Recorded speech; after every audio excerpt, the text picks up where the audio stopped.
Que la grâce et la miséricorde de notre Seigneur Jésus-Christ, de notre Dieu, soient avec vous dans vos maisons. C'est encore avec un plaisir, un bonheur immense que, chers bien-aimés, nous voulons passer ces quelques minutes pour parler de la parole de Dieu, parler de la part de Dieu et parler de Dieu. C'est toujours un bonheur et surtout c'est un privilège et aussi une très très grande responsabilité de parler de Dieu. Alors c'est toujours un plaisir, un bonheur comme j'ai dit. Nous allons partager ces quelques moments. Soyez bénis enfants de Dieu, soyez bénis les passionnés de Christ, ceux qui aiment la parole de Dieu, vous tous qui vous êtes abonnés à notre chaîne, qui partagez, qui commentez, soyez richement bénis. Et surtout, j'aimerais encourager et féliciter et surtout vraiment motiver toute personne qui tombe sur nos vidéos à partager, à s'abonner aussi sur notre chaîne, à commenter. La dernière fois, j'ai reçu les statistiques les rapports par rapport à notre chaîne. À ma grande surprise, bon, ce n'est pas vraiment une surprise parce que j'ai toujours su ça depuis longtemps. Et quand je regarde les pays qui nous suivent le plus, en première position et une très grande audience, c'est la Côte d'Ivoire. Alors que moi, je suis congolais de père et de mère, congolais de Kinshasa, mais bon, Dieu m'a donné, il m'a fait un don pour toutes les nations. Déjà, mon nom, Dunia, en Swahili, qui veut dire le monde, l'univers, la nature. Je suis un don qu'il a donné au monde, à l'humanité. Mais, il m'a fait atterrir en République démocratique du Congo. Mais, le premier pays qui nous suit, c'est la Côte d'Ivoire. Et en deuxième position, ce sont les îles. Guadeloupe, Martinique, Haïti, les Antilles, tout ça. Et après, c'est la Belgique et les autres nations. Pour moi, ce n'est pas un hasard parce que j'ai toujours su, même avant que le Seigneur me mette à cœur de commencer cette chaîne YouTube, je sais que je suis congolais, mais j'ai toujours senti que ma deuxième patrie, c'est la Côte d'Ivoire. J'ai toujours aimé ce pays et la personne qui m'a aimé ce pays, c'est le prophète Kakou Sévérin. Un homme qui est aujourd'hui auprès du Seigneur, un homme que j'ai aimé, que je continue à aimer profondément, que je suis même ses vidéos jusqu'à ce jour. Et même jusqu'à ce jour, alors qu'il n'est plus physiquement présent, il est dans la présence du Seigneur. Mais ses vidéos continuent toujours à me bénir. Donc c'est un homme qui m'a marqué et au travers de qui déjà le Seigneur commençait à m'attirer vers lui. Un homme puissant, un homme humble, un homme de Dieu authentique. Et c'est lui qui m'a fait aimer la Côte d'Ivoire. Et depuis là, à partir de lui et grâce à lui, j'ai intégré la Côte d'Ivoire dans mon cœur. Je me suis dit, mon pays, c'est la Côte d'Ivoire. Bien que je suis congolais, c'est la Côte d'Ivoire. Et en troisième position, je me disais toujours et jusqu'à ce jour, j'aime la Guadeloupe. J'aime la Martinique, Haïti et toutes ces îles.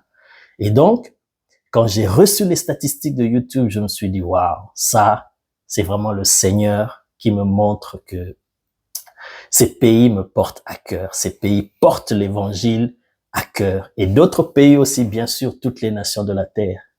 Je vous aime et je vous encourage, peuple ivoirien, peuple des îles, de partout dans le monde, tous les pays que je ne peux pas citer, même en Algérie, partout, il y a des gens qui nous écrivent, qui nous encouragent, qui nous motivent. Soyez bénis. Continuez à partager, continuez à répandre, à évangéliser ensemble avec nous la bonne nouvelle et nous serons récompensés. Soyez bénis et richement bénis, vous tous qui nous suivez de partout dans le monde entier. Soyez bénis au nom de Jésus. Alors, le Seigneur m'a mis à cœur de parler dans un registre un peu différent. Je ne sais pas si c'est une exhortation ou c'est un enseignement, je ne sais même pas comment le cadrer, mais ce que le Seigneur m'a mis à cœur, c'est de parler des phrases, des citations ou des versets que nous citons souvent, que nous répétons, que nous entendons des versets bibliques, des citations, des phrases que nous entendons par-ci par-là, mais qui sont souvent mal présentées ou mal interprétées. Et même par certains prédicateurs et même par le commun des mortels, tous les hommes qui en parlent. Alors, j'ai relevé quelques-unes de ces phrases, quelques-uns de ces versets bibliques que nous allons partager pendant ces quelques minutes. Mais je suis sûr et certain que ça va nous aider, ça va nous bénir, ça va nous ouvrir l'intelligence, ça va apporter une certaine lumière en nous pour mieux comprendre la parole de Dieu. Je prends comme ça quelques phrases. Je vais prendre trois phrases, citations, et puis je prendrai en parallèle 3 versets bibliques. Alors, je suis sûr et certain que tu as déjà entendu cette phrase. Toute vérité n'est pas bonne à dire. Oh my God. Moi-même, on m'a pas raconté cela. Moi-même, je suivais un programme, une émission, où j'ai entendu, c'est pas qu'on m'a raconté, mais j'ai entendu quelqu'un qui se dit enfant de Dieu et qui dit même, la Bible dit, toute vérité n'est pas bonne à dire. Waouh, j'ai dit waouh. C'est vrai, on peut dire cette phrase-là, mais rajouter ou faire précéder cette phrase-là de la phrase qui dit que la Bible dit, ça c'est grave parce que il n'existe aucun passage biblique, aucun verset biblique qui dit explicitement que toute vérité n'est pas bonne à dire. Donc, nous avons entendu cela. Par exemple, si tu tombes sur quelqu'un qui en parle comme ça et tu dis, ouais, la Bible dit, et toi-même aussi sans vérifier, tu captes cela et tu vas répéter, et l'autre aussi va répéter, et voilà, c'est parti, ça se propage, que la Bible dit, toute vérité n'est pas bonne à dire, alors que une telle phrase, une telle citation n'existe pas dans la Bible. Aucun verset ne le dit comme ça. Ce n'est pas parce qu'il y a le mot vérité dedans que c'est biblique, que c'est dans la Bible. Non. Vous voyez, toute vérité n'est pas bonne à dire, ce n'est pas dans la Bible. Une telle phrase. Une autre phrase du genre qu'on entend souvent, aide-toi et le ciel t'aidera. Waouh, ce n'est pas parce qu'il y a le mot ciel que c'est forcément biblique ou que ça vient forcément de Dieu. Aide-toi et le ciel t'aidera. Je suis sûr que tu as déjà entendu une telle phrase. Mais ça n'a rien à voir de verset biblique. Voilà pourquoi il est très, très important de lire la Bible et de connaître la Bible. Tu as déjà entendu ça et peut-être que toi aussi tu peux le répéter. Tu peux penser que c'est un verset biblique, mais ça n'a rien à voir. Ça ne vient pas de la bouche de Dieu. Rien. Et tu peux t'appuyer dessus pour penser que c'est de Dieu et agir selon cela, mais Dieu n'a rien à voir avec cela. Aide-toi et le ciel t'aidera. Rien à voir. Ça ne vient pas de Dieu. Chacun pour soi et Dieu pour tous. Oui, ce n'est pas parce que tu entends le mot Dieu que ça veut dire que ça vient forcément de Dieu ou que c'est dans la Bible. Il n'existe aucun verset qui dit chacun pour soi et Dieu pour tous. Vous voyez, ce sont des phrases comme ça, des citations que j'ai prises à la volée pour montrer que c'est des choses parfois on peut répéter en pensant que c'est biblique, en pensant que ça vient de Dieu, alors que ça ne vient pas de Dieu. Alors que ça ne vient pas de Dieu. Jésus dit aux Sadducéens, il dit ceci dans Matthieu, il dit, vous êtes dans l'erreur parce que vous ne comprenez ni les Écritures, ni la puissance de Dieu. Voilà d'où proviennent les erreurs, les hérésies ou les fausses doctrines. C'est lorsqu'on comprend mal les versets bibliques ou lorsqu'on comprend mal des citations où on prête à Dieu des paroles qui ne sont pas à Dieu. Et on va se fonder sur ça et ça va créer des doctrines, des hérésies, des interprétations, alors que ça ne vient même pas de Dieu. Chacun pour soi, Dieu pour tous. Mais ça, tu peux t'appuyer dessus et créer une idéologie avec ça, pensant que c'est biblique, alors que ça n'a rien à voir de Dieu. Vous voyez, c'est contraire même à la pensée de Dieu. Aide-toi et le ciel t'aidera. Non. Comment toi, tu vas t'aider toi-même et ensuite Dieu va t'aider? Non, tu as plutôt d'abord besoin de l'aide de Dieu. Vous voyez? Alors, c'est des phrases comme ça. Voilà pourquoi il est important de connaître la parole de Dieu et de dire les choses comme Dieu les a dites exactement. C'est là où il y a la puissance de Dieu. L'apôtre Pierre, il a dit à Jésus, j'ai péché toute la nuit, je n'ai rien reçu, mais sur ta parole, je jetterai le filet. Le miracle, la puissance de Dieu se déclenche sur la parole que Dieu a dite de sa bouche. Dieu ne confirme que la parole que lui-même il a dite. Dieu ne peut pas confirmer, il ne peut pas être derrière ce qu'il n'a pas dit. Mais si nous nous appuyons sur ce que Dieu a exactement dit et nous agissons par rapport à cela, nous déclarons les choses comme Dieu les a dites, c'est là où se déclenche la puissance de Dieu. C'est pareil même dans le domaine prophétique. Lorsque Dieu te donne un message à libérer, libère le message tel que Dieu te l'a dit. Ne le dilue pas, ne le mélange pas avec ta pensée, dis-les, même si toi-même tu ne comprends pas les messages. Et voyez un prophète comme Ésaïe, des siècles plus tôt, il annonce qu'une vierge enfantera. Bien aimé, je suis sûr que lui-même n'a rien compris du message prophétique. Une vierge enfantée, il n'a jamais entendu ça. Mais Dieu lui a dit, annonce. Et la puissance de Dieu se cache derrière ce que Dieu a dit.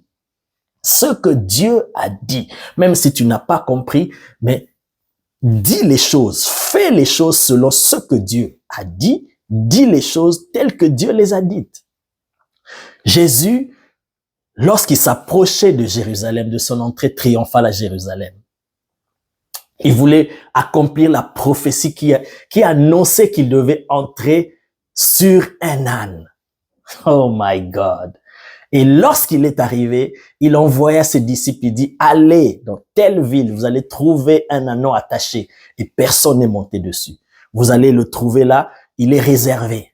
Et quand vous allez arriver, vous allez le détacher, le délier pour me l'amener. Comme ça, je monte dessus et j'entre à Jérusalem pour accomplir la parole qui avait été annoncée par le prophète.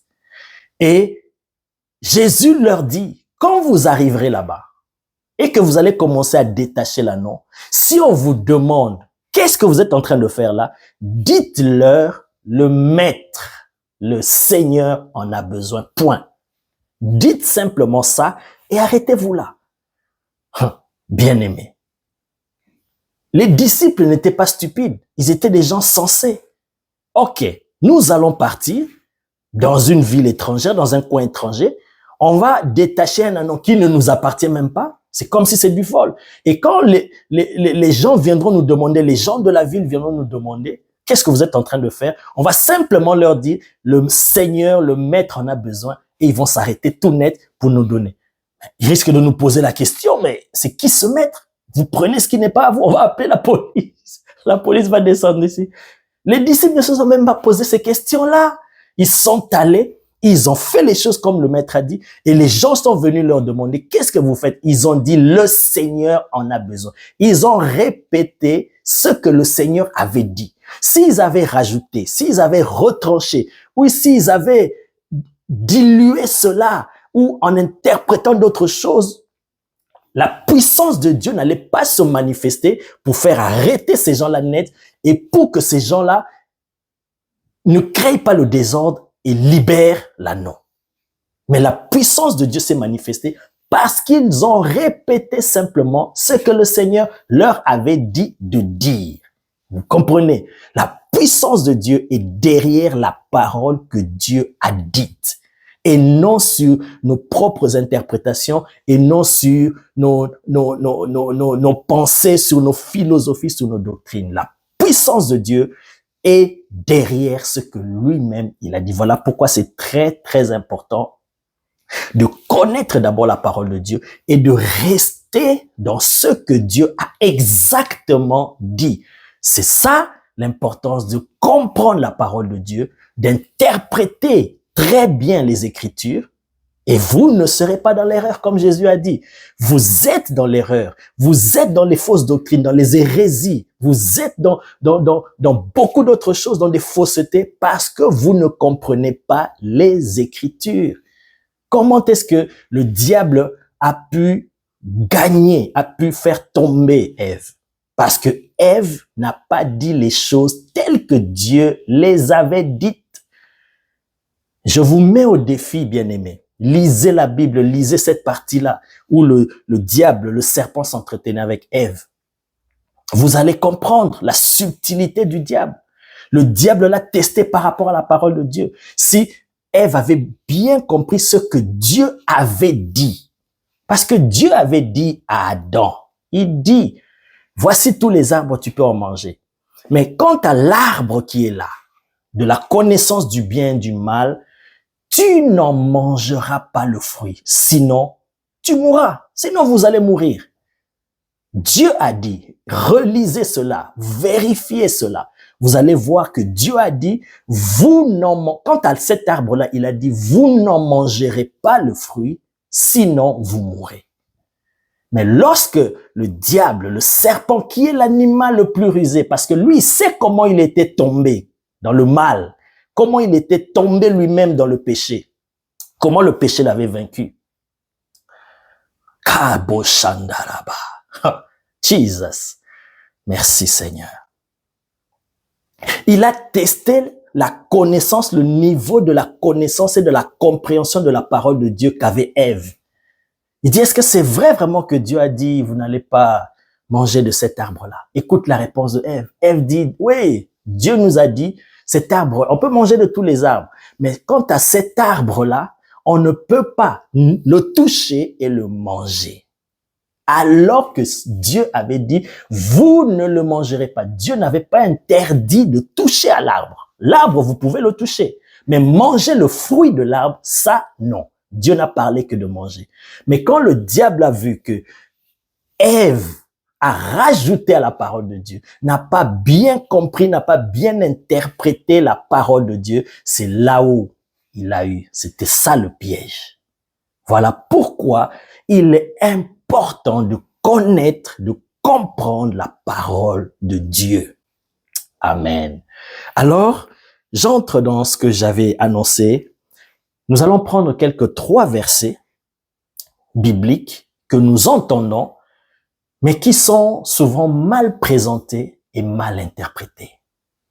Et qui introduisent beaucoup d'erreurs et qui ont induit aussi beaucoup de gens dans l'erreur. Et vous allez même comprendre certains dégâts qui ont été faits à cause des mauvaises interprétations de la parole de Dieu. Et ces dégâts-là continuent à massacrer la mentalité des gens et surtout des Africains jusqu'à ce jour. Oh, Jesus, thank you. Merci. Nous commençons par le premier verset.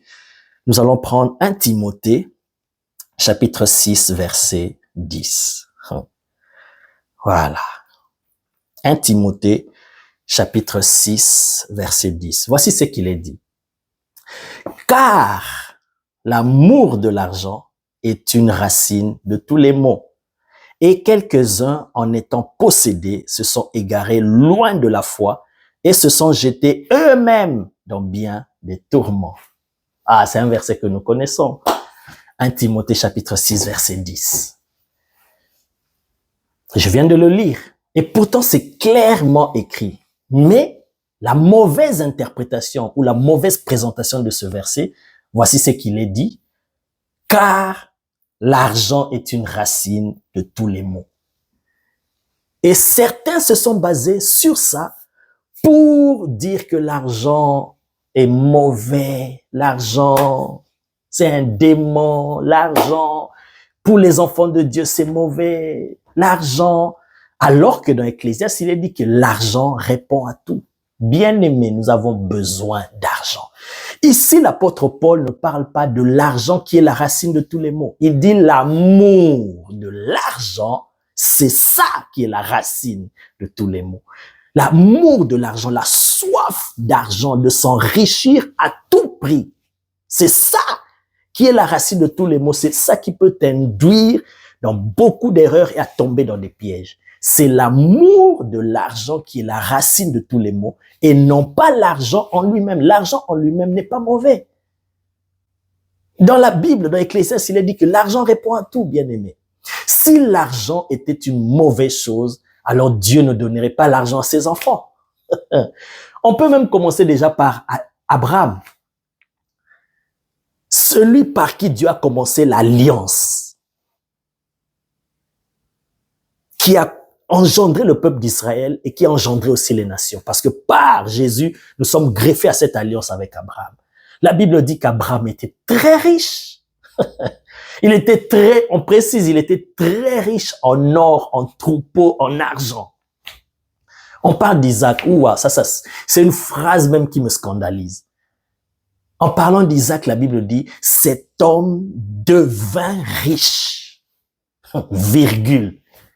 Il alla s'enrichissant de plus en plus. Virgule. Jusqu'à ce qu'il devint fort riche. Écoute cette phrase. My God. Je répète.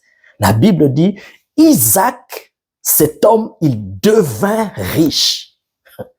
Dieu, il dit ça va pas s'arrêter là. Ah, Isaac, je vais te bénir. La Bible rajoute, il alla s'enrichissant de plus en plus jusqu'à devenir fort riche. Si la richesse, si l'argent était une mauvaise chose, Dieu n'allait pas donner ça à ses enfants. On termine par Jacob, la signature de Dieu, le Dieu d'Abraham, d'Isaac et de Jacob, le fondement de l'alliance. On parle aussi de Jacob qui était devenu très riche. Alors si la richesse, si l'argent était mauvais, Dieu n'allait pas leur donner.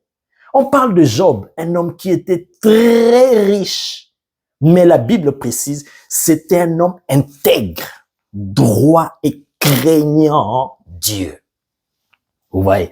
Donc, il n'y a pas d'incompatibilité entre la richesse, entre l'argent et servir Dieu. Et être passionné pour Dieu, être zélé pour Dieu, être serviteur de Dieu. Il n'y a pas d'incompatibilité. On peut être très fort riche et servir Dieu. Regardez Salomon.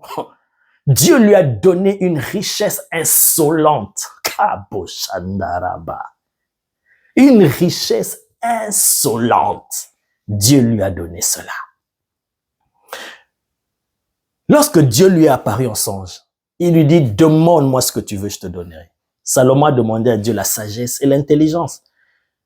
Mais Dieu lui dit, tu as demandé la sagesse et l'intelligence, je te donne. Mais je te donne même ce que tu n'as pas demandé. Je te rajoute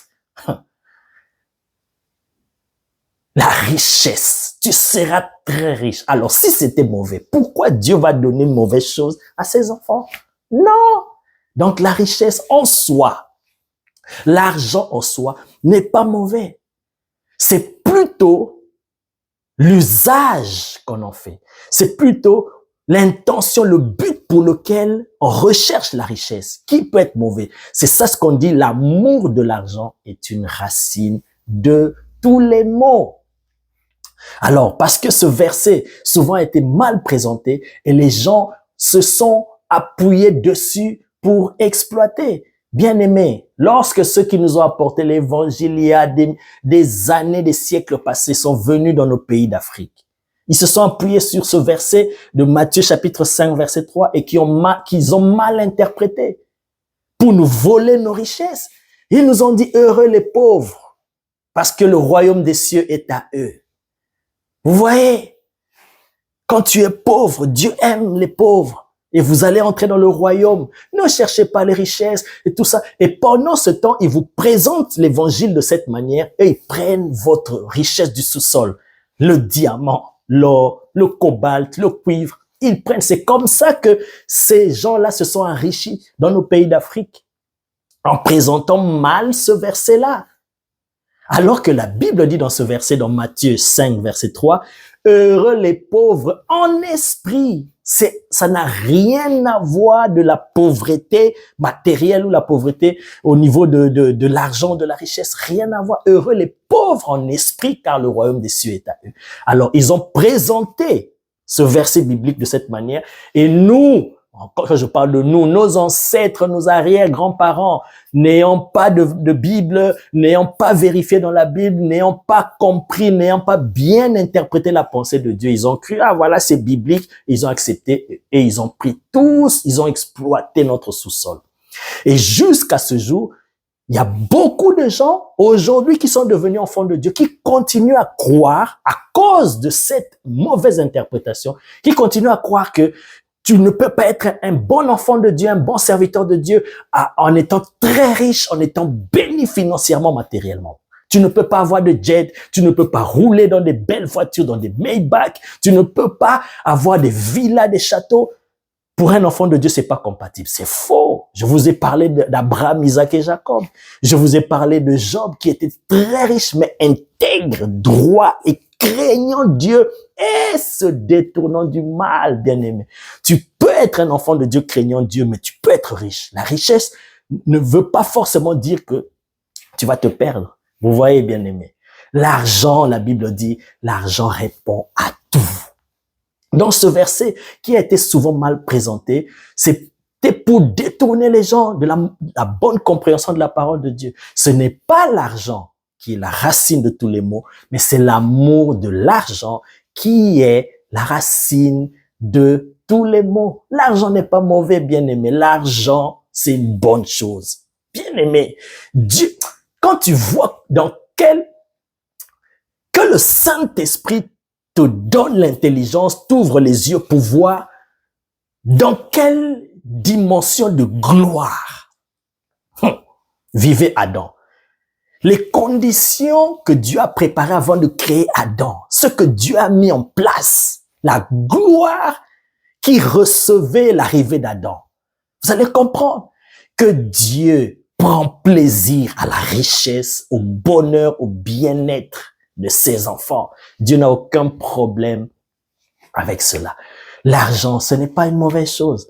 L'argent, c'est une bonne chose, bien-aimé. Même pour l'évangile aujourd'hui, même pour répandre l'évangile, nous avons besoin d'argent. Pour faire des grandes choses, des grandes œuvres pour Dieu, nous avons besoin d'argent.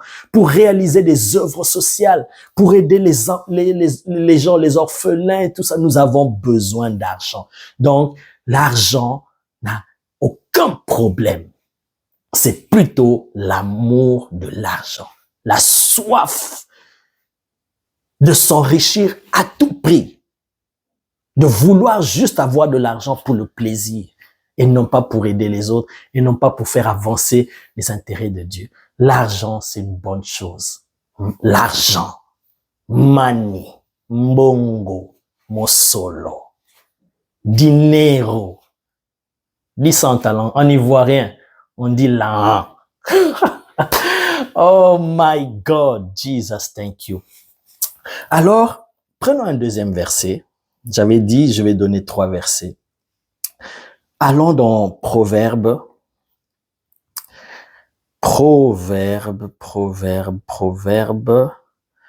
chapitre 11.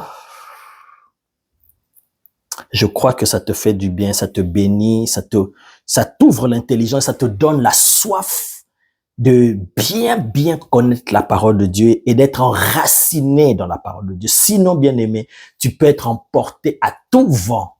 Tu peux être ballotté par différentes doctrines, mais quand tu connais la parole de Dieu, même le diable, il ne pourra pas t'avoir. Proverbe chapitre 11, verset 24. Voici. Ça aussi, c'est un verset qui est souvent mal interprété. Tel qui donne libéralement devient plus riche, et tel qui épargne à l'excès ne fait que s'appauvrir. Je prends la deuxième partie du verset. Tel qui épargne à l'excès ne fait que s'appauvrir. Il n'est pas dit que tel qui épargne ne fait que s'appauvrir. Si tu ne comprends pas ce verset, tu vas penser que l'épargne, c'est mauvais ou Dieu est contre l'épargne. C'est faux. On me dit bien celui qui épargne à l'excès. Ça, c'est mauvais. Dieu est contre cela. Épargner à l'excès, ça ne fera que t'appauvrir. Mais épargner ne va pas t'appauvrir. Alors, bien-aimé, enfant de Dieu, comprends la parole de Dieu, comprends ce verset. Donc, Dieu n'a rien à voir ou il n'est pas contre ton épargne. Donc, un enfant de Dieu peut avoir aussi des épargnes. Ceux qui interprètent mal ce verset, ils vont te dire, non, en tant qu'enfant de Dieu, tu ne peux pas avoir d'épargne. Tout ce que tu as, tout ce que tu reçois, tu fais ceci, tu fais ce. Non, Dieu t'a donné l'intelligence aussi pour épargner, pour mettre de côté. Pourquoi Dieu, par le sage, il dit, va vers la fourmi, considère ses voies. Pourquoi Dieu t'a envoyé vers la fourmi pour considérer ses voies? Pour t'enseigner comment la fourmi travaille. La fourmi travaille et met de côté parce qu'il sait qu'il y a un temps qui viendra où je ne pourrai pas travailler. Je vais exploiter ce qu'on a mis à côté. La sagesse que Joseph a donnée à Pharaon, c'était quoi? C'était l'épargne. C'était mettre à côté pendant 7 ans, mettre à côté parce qu'il y a un temps de famine qui va venir. Ce qu'on aura mis à côté va nous servir. C'est ça, l'épargne. C'est ça le sens de l'épargne. Donc, Dieu n'est pas contre l'épargne, même pour les enfants de Dieu. Mais tu vas entendre que certains découragent les enfants de Dieu à épargner. Parce que, soi-disant, il y a un verset qui dit que celui qui épargne, il ne fait que s'appauvrir. Non, celui qui épargne à l'excès, celui-là, il va faire que s'appauvrir. Parce que tu épargnes, mais pour quel but? Tu épargnes juste pour que tu amasses. Dieu est contre cela. Souvenez-vous de cette parabole que Jésus a dite. Il y a un homme qui a amassé dans son grenier, qui a épargné, et il prend plaisir à ça. Oh, voilà, mon âme peut se réjouir parce que j'ai tellement emmagasiné, parce que son but était qu'il devienne de plus en plus riche, juste pour l'honneur, pour voir qu'il a beaucoup. Ça, Dieu est contre cela. Ça, c'est épargner à l'excès. Mais quand tu épargnes pour un but, je vais mettre ça à côté pour un projet, je vais mettre ça à côté parce que je vais faire ceci. Dieu n'est pas contre cela. Donc Dieu n'est pas contre l'épargne, il est juste contre l'épargne à l'excès, avec une mauvaise intention. Mais épargner en soi n'est pas mauvais. Voilà ce verset parfois qui est mal compris et qui est mal expliqué et mal interprété. Tel qui donne libéralement devient plus riche et tel qui épargne à l'excès ne fait que s'appauvrir. C'est épargner à l'excès qui est mauvais, mais épargner n'est pas mauvais. Sois béni, peuple de Dieu. Alors nous allons terminer par ce verset aussi que nous entendons souvent, que moi-même j'ai entendu, même des prédicateurs de la parole de Dieu le dire, mais le présenter pas exactement comme la parole de Dieu le dit. Voilà pourquoi quand tu lis la Bible, ne lis pas les versets rapidement. Lis avec le Saint-Esprit, médite, ne va pas vite. Même une virgule peut t'enseigner quelque chose, peut cacher quelque chose, peut révéler quelque chose. Même juste une conjonction de coordination peut expliquer des révélations profondes. Alors quand tu lis la Bible, lis-la correctement et lis avec l'Esprit de Dieu. Et tu ne passeras pas à côté. Vous voyez par exemple ici, juste un qualificatif qui change le sens de la phrase. Tel qui épargne. Juste ce mot-là, à l'excès, ça change tout le sens. On enlève ce mot-là, la phrase a un autre sens. On rajoute ce mot-là, la phrase a tout un autre sens. Dernier verset de Thessaloniciens, chapitre 3, verset 10. De Thessaloniciens, chapitre 3, verset 10. Alors voilà. L'apôtre Paul dit, car lorsque nous étions chez vous, nous vous disions expressément, si quelqu'un ne veut pas travailler, qu'il ne mange pas non plus. C'est clair. Je répète. Car lorsque nous étions chez vous, nous vous disions expressément, si quelqu'un ne veut pas travailler, qu'il ne mange pas non plus. Mais moi, j'ai déjà entendu certains prédicateurs dire, je pense que tu l'as déjà entendu, mais moi, en tout cas, j'ai entendu que si quelqu'un ne travaille pas, qu'il ne mange pas. Mais ce n'est pas ce que Dieu dit ici, par la bouche de l'apôtre Paul. Ce n'est pas ce que la parole de Dieu dit ici. Il n'est pas dit que si quelqu'un ne travaille pas, qu'il ne mange pas. Il est dit, si quelqu'un ne veut pas travailler, alors qu'il ne mange pas. C'est deux choses totalement différentes. En quoi c'est différent, pasteur Pépé? Bien sûr que c'est clair, c'est différent. Parce qu'il y a des gens qui ne travaillent pas Pas parce qu'ils ne veulent pas. Il y a des gens qui ne travaillent pas parce qu'ils n'ont pas trouvé le travail à faire. Ils ont cherché, ils ont la volonté, ils posent des actes, ils agissent pour travailler et leur cœur est motivé pour travailler, mais ils n'ont pas encore trouvé quelque chose pour travailler. Ils n'ont pas trouvé un travail. Alors ce n'est pas de ceux-là que la Bible dit qu'ils ne mangent pas. Ces personnes, les gens de personnes comme ça, on peut les aider.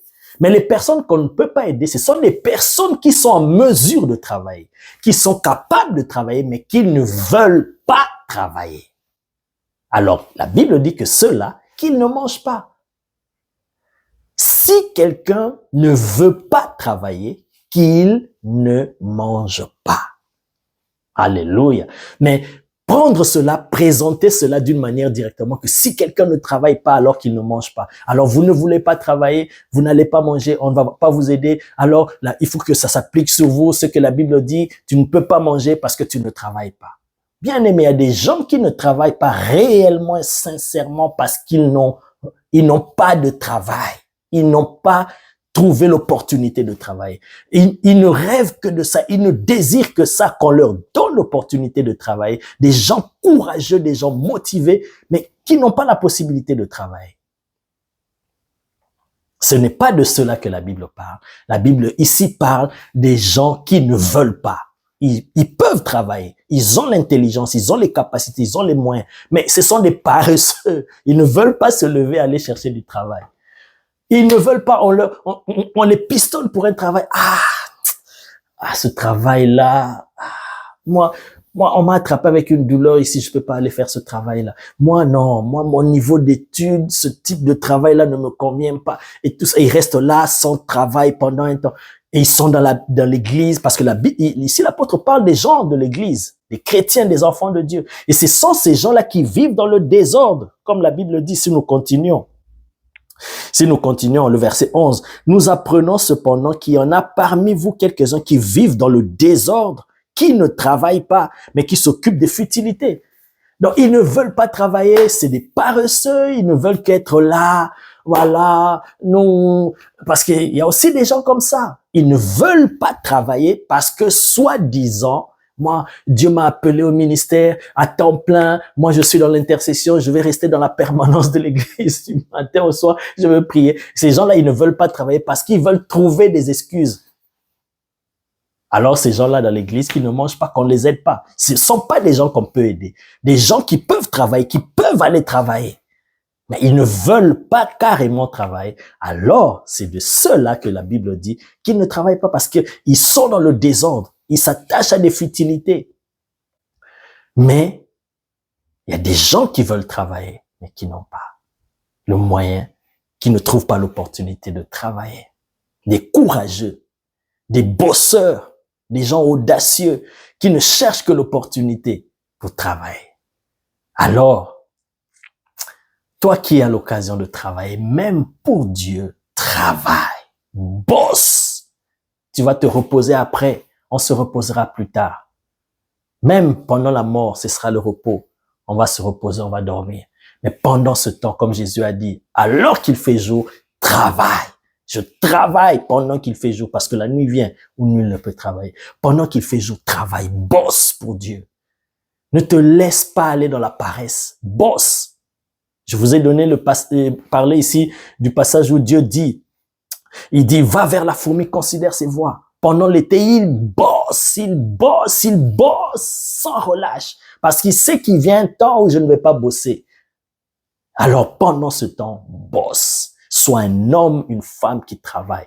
Quand Dieu a créé Adam, il l'a établi dans le jardin pour le cultiver et pour le garder. Cultiver, là, c'est travailler. Parce que Dieu aime les bosseurs. Lui-même, c'est un bosseur. Lui-même, il travaille. Jésus a dit, mon Père agit jusqu'à présent, moi aussi j'agis. Alors agis et travaille. Voilà, bien aimé, ce que le Seigneur m'avait mis à cœur de partager avec vous.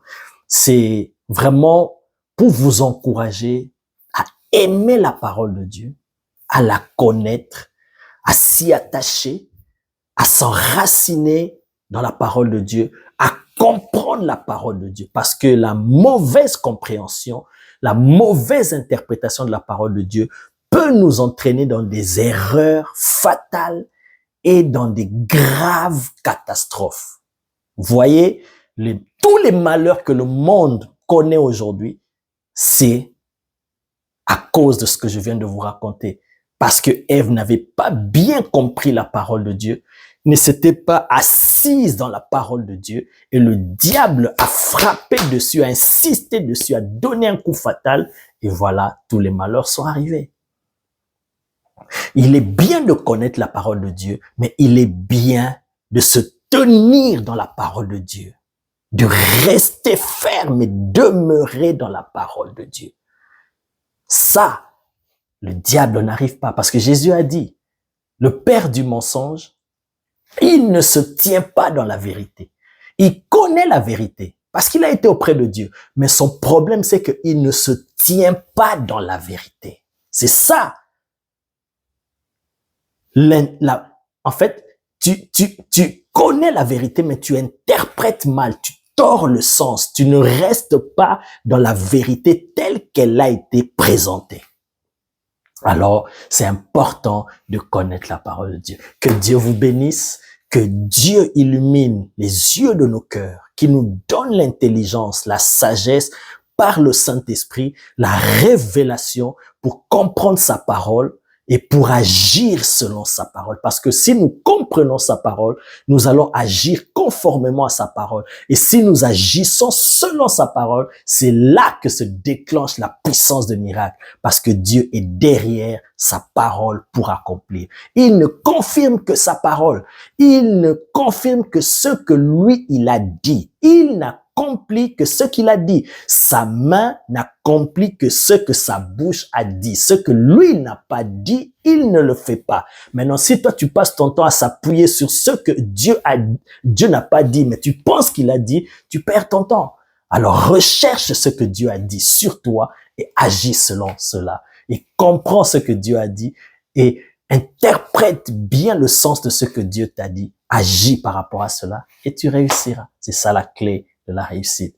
Que la grâce de notre Seigneur Jésus, l'amour de Dieu le Père et la communion du Saint-Esprit soient avec vous au nom de Jésus. Amen. Soyez bénis.